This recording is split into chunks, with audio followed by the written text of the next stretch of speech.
Hello there, kia ora. At this stage, it kind of feels like David Seymour could announce that he changed his socks at a stand-up with the media, and it'd be making headlines within the hour. And sure, he might technically be acting Prime Minister right now, but that doesn't mean that the media has to platform everything he says. For a start, it highlights how little the media is actually asking questions around sexual offender Tim Jargo and what David Seymour knew.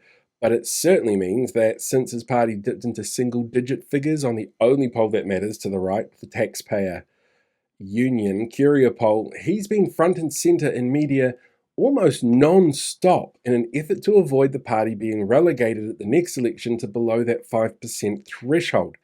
An outcome that inches closer every time that there's a terrible news story about David Seymour's school lunch program. And on Tuesday, we saw this happen again. Seymour once again made headlines multiple times during the day. This was the Herald where David Seymour says something is half of their front page New Zealand video content. And honestly, the editorial decisions here are strange. Every major news outlet ran with ACT Party will run candidates in local elections, and David Seymour says Jesus was probably an ACT voter. Oh, and Radio New Zealand ran this story on Winston Peters' completely pointless visit to the United States with a picture of David Seymour. But not every platform ran the story of the school in Christchurch who wants to remove themselves from Seymour's school lunch program, and Seymour has said no. David Seymour saying historical figures who stood for the complete opposite of his party and its values is not uncommon. He's done it before with many, many other historical figures. It's hardly newsworthy.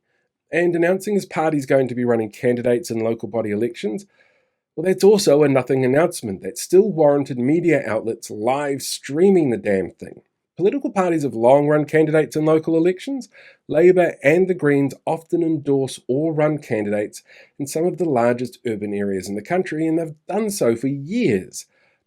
And as much as I disagree with most things ACT do, I believe voters have a right to choose and to know where the people that they're voting for stand on issues. This is a shorthand for that. We saw last local body election when groups deliberately hid their true intentions and affiliations to be elected, then to make the country ungovernable, after all. We can avoid that from happening with an ACT candidate self-identifying, and at least this way voters will be able to ask candidates directly what that candidate knew about Tim Jargo and his sexual offending leading up to October's local body election, or why it's so important for them to have semi-automatic weapons brought back into their communities. I'm sure they feel really safe with that. The real concern, though, with ACT and local elections isn't one that's really been covered in the media coverage so far, which, is really basically ACT said that they're going to do this. They don't have details, but they promise they're going to do it. It's filler pieces that tell us David Seymour opened his mouth. The real risk here is actually how much ability ACT has to manipulate the rules around local electioneering. It's pretty much a given that any ACT candidate running in a local authority with a Māori ward referendum will be there to tell voters why ACT says they shouldn't support the wards. But there are strict rules in place about how much a candidate can spend based on population size of where they're running, but not so much for third-party promoters. And as a third-party promoter for a candidate that they endorse, ACT has a hell of a financial war chest. They may represent just 8% of voters, but those 8% tend to either be very wealthy or very poor and incredibly stupid enough to think that the wealthy actually really care about them, or at least hate Māori as much as they do.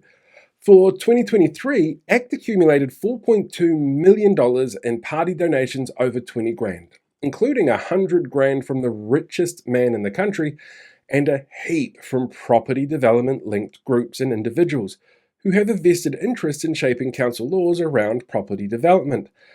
And total election expenses during the monitored election period was nearly $2 million less than what they raised. And local body elections don't have a range of rules around third-party promoters like a general election, so there's nothing stopping ACT or any of its proxies from using their substantial resources to appeal to the demographics most likely to vote. And there is unfortunately a correlation between those most likely to vote in local body elections, their susceptibility to emotionally driven online campaigns which don't rely on facts and evidence, and the belief of the word of woke being some kind of insult. But putting those concerns into a news article is almost impossible because news has to deal with facts that could be proven in a court of law or any other place that you've got to prove what it was that was said or done. They can spin them, but news like this can really only say so much. And they can't really turn around and say, this is why it's a real concern right now, without having a whole bunch of experts on hand.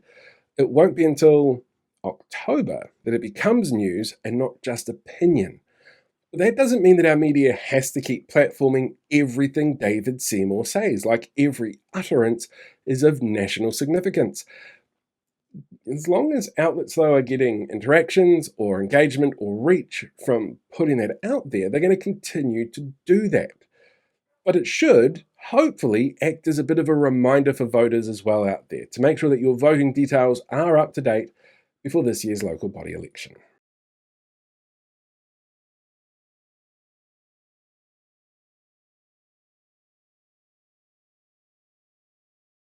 Hey, thanks for checking out today's video. Make sure you like, share, subscribe so you get more updates as we go along.